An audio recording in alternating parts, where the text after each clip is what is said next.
11 days to go until the people of Glasgow East are given the chance to have their say in what is being seen as a crucial by-election for the Prime Minister. Can Gordon Brown's Labour Party hold on to its majority? Or can the SNP, in second place last time, pull off the political earthquake that Alex Salmond has been predicting? Well, you've just seen that opinion poll this morning, showing Labour ahead, but with a sizable swing towards the SNP. This ICM survey for the Sunday Telegraph puts Labour on 47% and the Nationalists on 33%. The poll shows the Lib Dems are on 9% and the Conservatives on 7%. Well, let's hear what the candidates for the four main parties in this by-election make of that and the other big issues in this campaign. They are here now. Margaret Curran is here for Labour, John Mason for the SNP, Ian Robertson for the Liberal Democrats and Davina Rankin for the Tories. Welcome to you all. Thanks for joining us. First of all, Margaret Curran, just on the story that Glenn Campbell was bringing us there just a few minutes ago, has Mike Daly, a Labour activist, jumped the gun on this one and accusing the government of perhaps sleight of hand and maybe more, because he says that the withdrawal of this award was politically motivated? Well, I mean, I obviously don't know all the substance behind this, but it is deeply concerning. As a former minister myself, I'm very well aware of the procedures you use for signing off grants and making sure grants go to organisations. And I have to say, I find it inexplicable that this kind of scale of error could be made. When I made decisions in the past, you were given a paper, you signed it off, and organisations were appropriately informed. So I don't really understand what's happened. It seems to me as if, certainly the government, the SNP government, moved very swiftly to deal with this. But I think I can understand why they did this. I'm glad Mike Daly and his project are getting the money, irrespective of his politics. They are a very strong organisation locally and deserve that resource.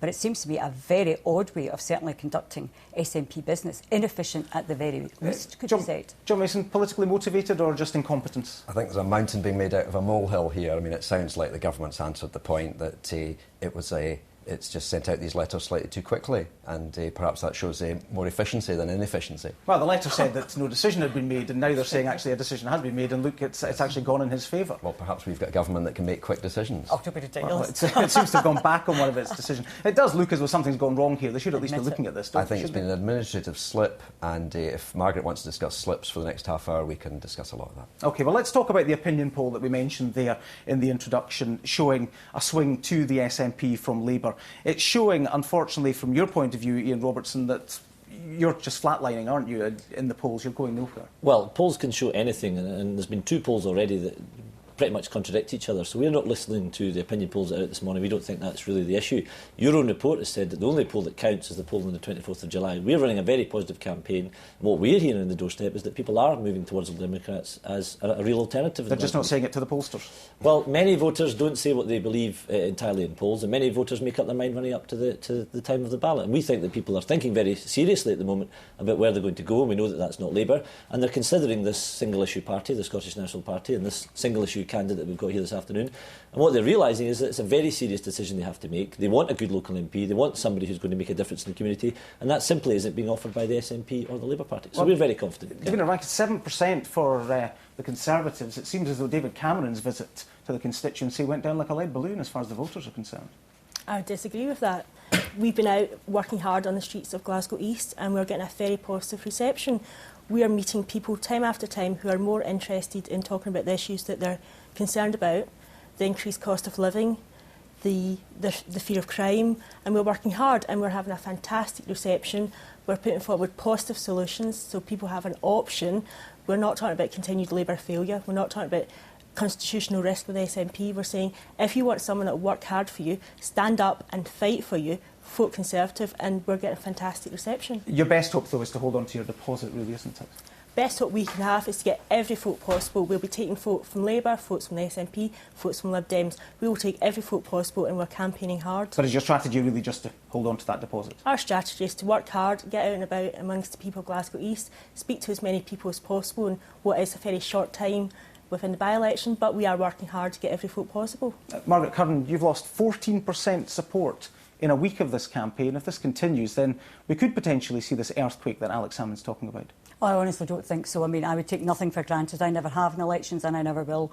I'll be out there working for every single vote. I mean, I actually do think that, you know, this is progress, but there's a lot of this. Losing 14% of the vote? This is, in terms, Gary, where people were predicting we would be, and, you know, and Mr Salmond, who seems to speak an awful lot on behalf of Mr Mason. Maybe we'll hear what Councillor Mason has to say for himself later on. Certainly will. Yeah, well, good. But I do think we're making progress. We're getting a good response. I have made no secret of the fact I think the Labour Party has work to do. We've got to work hard to win the confidence of voters. And I, as a strong local candidate, I think I know the area very well, I'm determined to do that. The Labour Party has got to work hard to win this election. I make no dispute about that. But we're going in the right direction.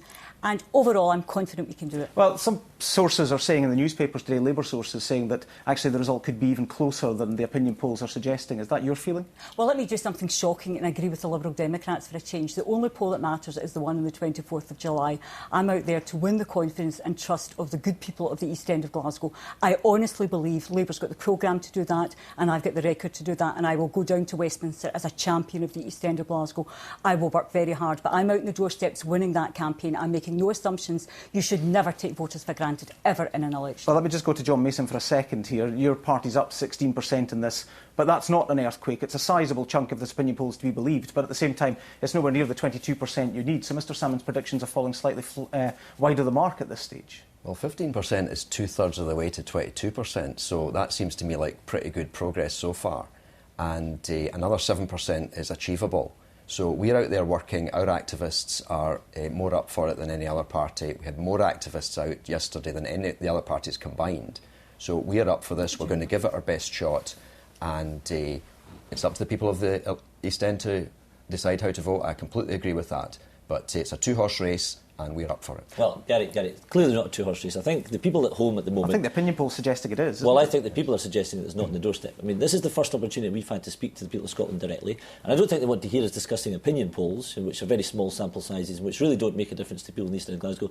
I think we should be talking about the issues that matter to people in homes. And I think the sooner we get onto that, the better. I think in terms of our campaign, we want to talk to people about what matters to them. OK, well, let's talk about issues then. Indeed. Local income tax, one of your Indeed. policies. The Institute of Chartered Accountants in Scotland today saying that this is unworkable.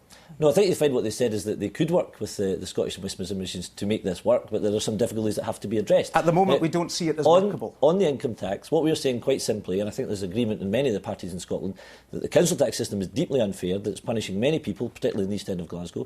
We've said already that at least 80% of people would be better off under the proposals we put forward. Now, on making it work, and making a local income tax work, the difference between me and my opponent to my right-hand side is that we will make those things work by discussing it with Westminster as a Westminster MP. What we're not saying is that we're not willing to solve these problems, like the SNP are saying, and we're not ultimately ignoring the plight of many, many people who are currently paying this unfair tax. But we have this body today saying that this will cause cross-border tension. They're also saying there are always a burden on employers. There are always cross-border tensions. There are always things that have to be worked out between the Scottish administration in Holyrood and the Westminster government, and that's why we should have a local MP who can deal with that and can discuss the issues sensibly without taking a I don't recognise Westminster government position on it. We can solve all these problems to help people in the East End of Glasgow. We shouldn't simply say it can't work, we won't do it. Do you accept that there will be cross-border tension as is being suggested? Can I just say, first of all, that I'm a member of that body. I am a chartered accountant. So you agree then, at the moment, it's not workable? No, that is one of the opinions within the Institute of Chartered Accountants. It's David Wood, the executive director, who said this. But there are clearly other accountants, including myself, who believe that local income tax is workable. But the main thing is to scrap the council tax. Yes. Now, 72% on the Glasgow City Council opinion poll would benefit from council tax, and in another poll it's 88%. And how can Margaret Curran and the Labour Party oppose something which would help the people of the East End so much? No, we'll get to her in just a second, but do you accept the premise here that there will be tensions if this goes ahead between London and Edinburgh? Well, I don't believe in any way, because the SNP government in Holyrood has shown more about working with other bodies than the government did in the previous years.